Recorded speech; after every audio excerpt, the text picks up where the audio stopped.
Yo, what is up, guys? It's Cone back here again tonight with another episode of After the Buzzer.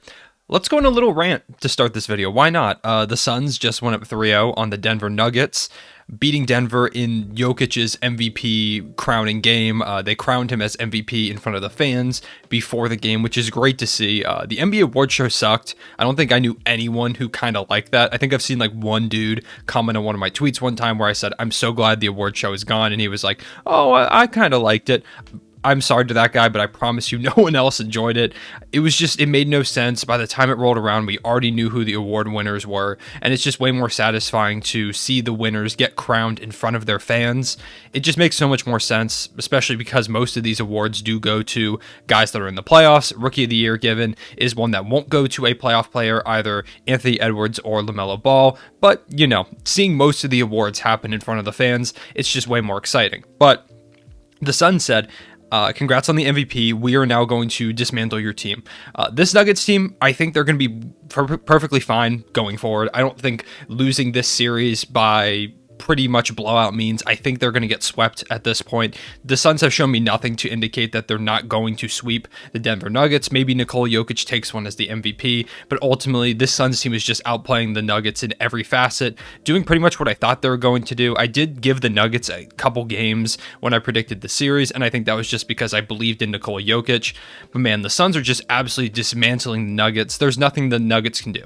They can't do anything to stop the two-pronged guard attack of Chris Paul and Devin Booker. Those two guys are just methodically annihilating this Nuggets defense. The Nuggets just don't have the personnel to do what they want to do. They don't have Jamal Murray to keep up with the scoring. Will Barton is supposedly on a minutes restriction. They played him like 28 minutes anyways. They just need better guard play, and without Jamal Murray, without Will Barton being able to play as many minutes as they'd like him to, Austin Rivers and Campazzo are cool. They're just not going to get it done.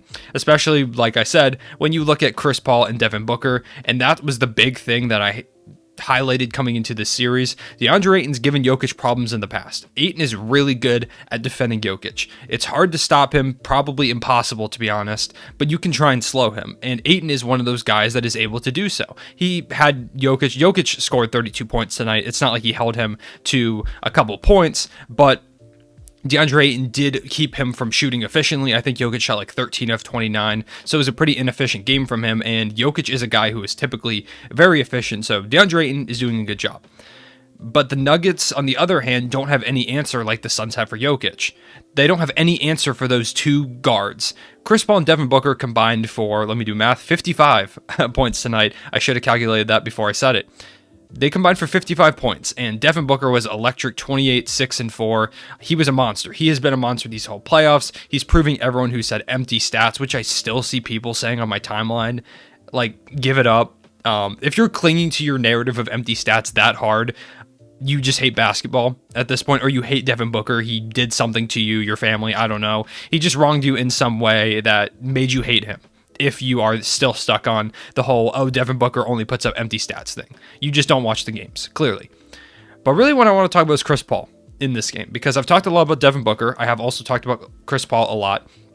But especially today, weirdly enough, despite the Suns being very successful in these playoffs, my timeline was full of a lot of Chris Paul slander today. And a lot of it came from a couple of statements made by a guy that I'm not going to name because I'm not willing to give him that name recognition. He works for Fox, is all you need to know. But he said something along the lines of, Chris Paul is more known for his State Farm commercials than his playoff performances, and that he wasn't a top 15 point guard of all time.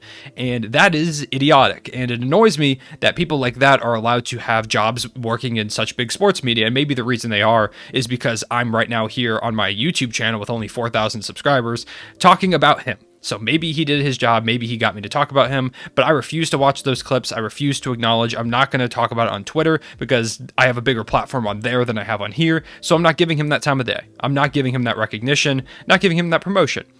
But I did want to talk about it here in this video because, like I said, my platform's not that big on here. It's only 4,300 or so of y'all. I appreciate every single one of you. Thank you so much. I'm very gifted with the platform that I have, but ultimately, I'm sick of the Chris Paul disrespect. Put some respect on Chris Paul's name. Do you know what this guy is doing at this age? This man is over 35 years old, and he just, if you watch this game, he dissected the Denver Nuggets, a Western Conference Finals team from a year ago, dissected them player by player. Every player that tried to guard Chris Paul, especially when they ran pick and rolls, Nikola Jokic looked like the MVP of the entire league. I know he's not a great defender or anything, but he is the MVP. Looked like a 15-year-old that came to a Chris Paul camp on some of those pick and roll defenses. Chris Paul makes every defender in the league look stupid at times. It's just how good he is. And he's 36. I'm pretty sure he's 36. He's 36 years old. And he's doing this. Why do we need to knock guys down, especially when he's excelling? Chris Paul's playing some of the best basketball of his entire career right now. Some of his most impactful basketball. He is right now, like I said, I think the Suns are going to sweep. So he's about a game, maybe 2 games away from making his second Western Conference Finals of his career. And this Suns team is so damn good. He is a good shot. And when he makes it to that Western Conference Finals, it's a 50-50 shot at least of making the finals. The finals for the first time in his career. He's had so many great playoff moments, but due to injuries, teammates not stepping up at the right time, Chris Paul has never seen the finals, which is a travesty. And I want Chris Paul to get a ring so bad, so some of these people that have no reason to disrespect him but still do it can just shut up already. Enjoy what you're watching. We are watching one of the greatest, a top 5 point guard ever to play the game of basketball. He is 6 feet on a good day. He's like 5'11" out there sometimes. Hitting mid-range jumpers at the age of 36. He's been doing this for like however long he's been in the league. Like, what is it, like 16, 17 seasons? He's been in the league for a long time. And he's still doing the same stuff, and the league has not figured him out. That's the craziest thing. The coach is telling the defender, Chris Paul's going to shoot a mid-range jumper fading to his right. The defender knows, okay, Chris Paul's going to come off this screen and shoot a fading mid-range jumper to his right. Chris Paul could tell his defender, hey, I'm going to shoot a mid-range jumper fading to my right over you. All 3 of those things could happen. And you know what's going to happen every single time? 2 points. It's a bucket for Chris Paul. The league can't stop it. That's one of the things that makes Chris Paul so amazing, is that he's this guy of short stature. He doesn't have some incredible, like, all-time level scoring skill, except probably his mid-range jumpers.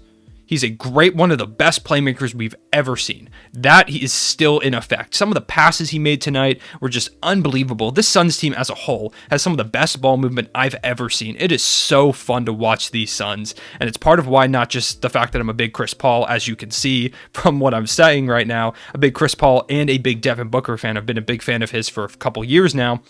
But I just love watching this Suns team, and I don't want them to get eliminated because I want to see them keep playing more. I want to see these guys keep proving people wrong. And between Chris Paul and Devin Booker, there are 2 players here that have to prove everyone wrong. And when you throw in a guy like DeAndre Ayton, who a lot of people were calling a bust already 2 years into his career the last season, it's so fun to watch them play.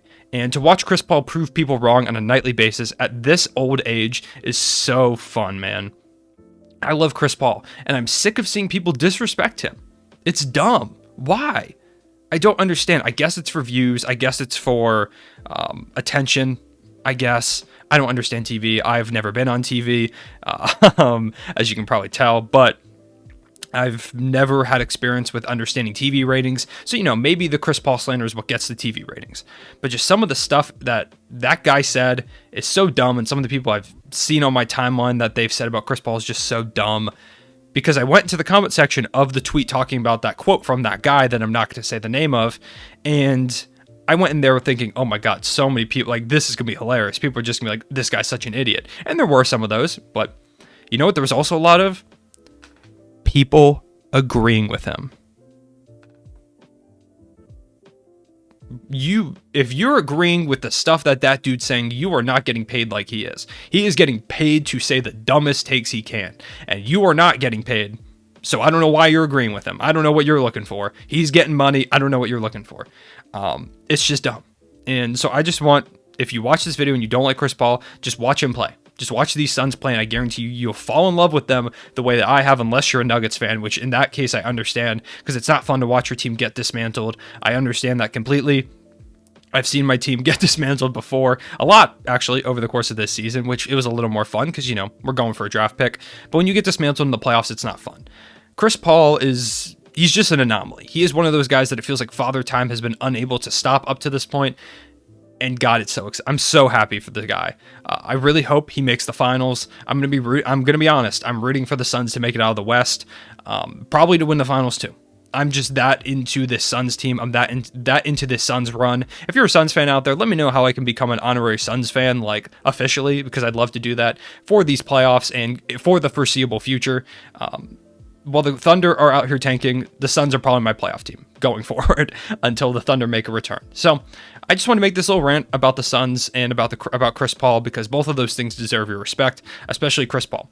He's a guy that I think has gotten a little bit disrespect because the national media tried to push his MVP narrative over the course of the season, especially at the end. And while I agree he wasn't the MVP, he was a great player over the course of the season, definitely an all-NBA deserving type player. But I think when people saw that they were pushing him as an MVP candidate, he kind of started getting some backlash and people kind of turned on him. I'm hoping as they continue to make this run, people will stop doing so because it's dumb. So those are my thoughts on the Suns. That's my thought on Chris Paul. I think the Suns are going to sweep this in Game 4. Sixers Hawks. I said this in a couple videos. The last two videos actually all three of the videos. Wait, this was Game 3. All the two videos that I talked about the Sixers team and the Hawks as a series. I don't know what I'm saying. The two videos I talked about the Sixers and the Hawks as a series, I said that at the end of Game 1 and in Game 2, it looks like the Sixers have the Hawks figured out. The Hawks are really good. People got way too reactionary after the first quarter of that Game 1. I saw people saying, oh, the Hawks are going to sweep the Sixers, another Sixers failure. The Hawks are just going to win, the Hawks in 6, whatever. And the Hawks, could take this series, but I would be shocked because the Sixers took what I saw in that first quarter. After Game 1, I said, the Hawks got to win. This was a big one. You have to win games on the road if you want to win a series against the Sixers. But it looked like the Sixers figured them out. At the end of that Game 1, blowing a near 30-point lead over the course of a playoff game, especially that fourth quarter, it looked like the Sixers figured things out. And the Sixers were just a couple bad decisions from Doc Rivers, putting Danny Green on Trae Young. Danny Green got hurt in this game to start off. Hope he's okay, but a couple bad decisions by Doc Rivers to start off that Game 1 away from being a 3-0 series right now. I think the Sixers have the Hawks figured out. I like the Hawks. I really do. I like Trae Young a lot. Trae Young's really fun to watch. I know he does that annoying foul baiting stuff sometimes, and sometimes I'm like, really, bro? Like, there was one tonight where he threw himself backwards into Ben Simmons, it looked like, and that one I was like, I don't know about that one. Maybe they need to do something about something like that.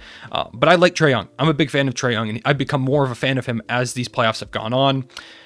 But I think the Hawks are just outmatched. This is what I said in my video previewing this series, previewing the second round of the playoffs. I said that it just felt like the Sixers definitely are the better team, but it felt like the Hawks just don't have the talent. They're a really fun team. They're really young, and they're a fun story, but they just don't quite have the pedigree that these Sixers have. They have Joel Embiid, an MVP. Now I can confidently say that the results are out, a top 2 MVP candidate to end the season. He finished second.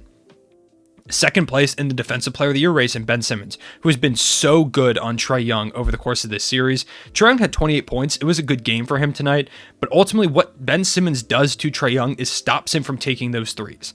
Trae Young's threes are a big part of opening up the offense for the Hawks, because when Trae Young is hitting those threes, it forces you to commit more defenders to him or commit more attention to him, letting the court space out and letting them focus on the other guys hitting those threes.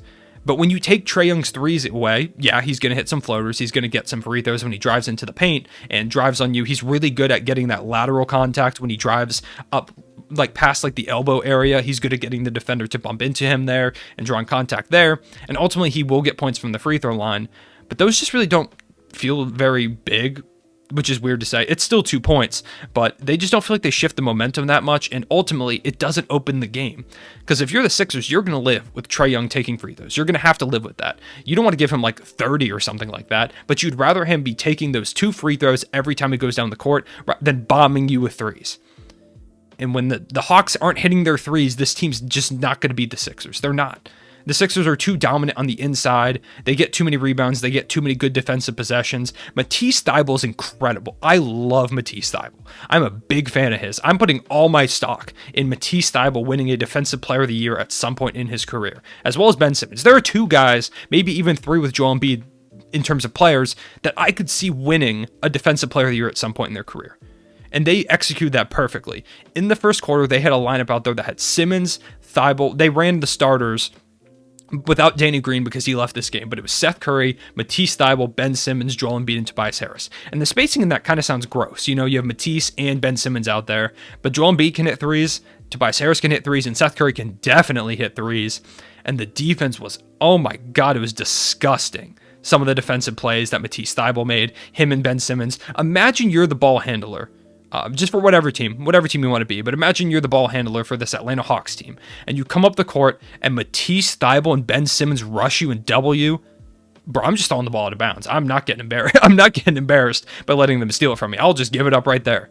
It's incredible. The amount of length they have in terms of wingspan, the amount of they're just such good defenders. This team is really well executed on the defensive end. And they're just making the Hawks really uncomfortable. The Hawks in that Knicks series were getting pretty much whatever they wanted. Sometimes the shots wouldn't fall, but it felt like they were kind of getting what they wanted. Like John Collins, I feel like it didn't have a single contested three in that entire series. It felt like every time he shot a three, he was open. But the Sixers have so much speed, length, agility. They just have great athletes, really large wingspan guys. They can just contest everything the Hawks do. And like I said, they forced Trae Young out of that three-point range, which he loves to shoot. He shot like one in the first quarter, and he only took like a few in this game when it mattered. It was kind of a blowout at the end, and he took some more. He hit one or two, I think. But when this game was actually close, he didn't take very many. So what does it look like going forward for the Hawks? I think the Sixers are going to take game 4, and they might take game 5. This Hawks team just looks outmatched. Nate McMillan can maybe make some adjustments, but without DeAndre Hunter as well, who is a big piece to this team, he's out for now for the season. Shout DeAndre Hunter, UVA legend. Hope he comes back great next season. I already know he is. But without DeAndre Hunter out there on the wings to defend and try and match some of the wing defense that these Sixers have, I just don't think they can stop him. They threw a triple team at Joel Embiid, and he still scored. I think this one's over in 5. I think the Hawks could take a game, maybe take another game and push it to game 6, but I think the Sixers have the Hawks figured out. So those are my thoughts on these games, on these series. Let me know what you think. Am I wrong about the Hawks? Are the Hawks going to be able to come back? And in terms of Nuggets Suns, do you think it is a sweep? And when the Suns do win this series, because they're going to, who do you think they could beat, either the Jazz or the Clippers in that Western Conference Finals? Do you think the Suns are finals bound like I kind of do? I think this Suns team right now is the best team in the Western Conference, just all around. I said this in a previous video. They just don't feel like they have flaws. Let me know what you think about that. Let me know what you think about my Chris Paul rant, because that was kind of out of nowhere. But I appreciate you guys watching this video. I will see you guys later.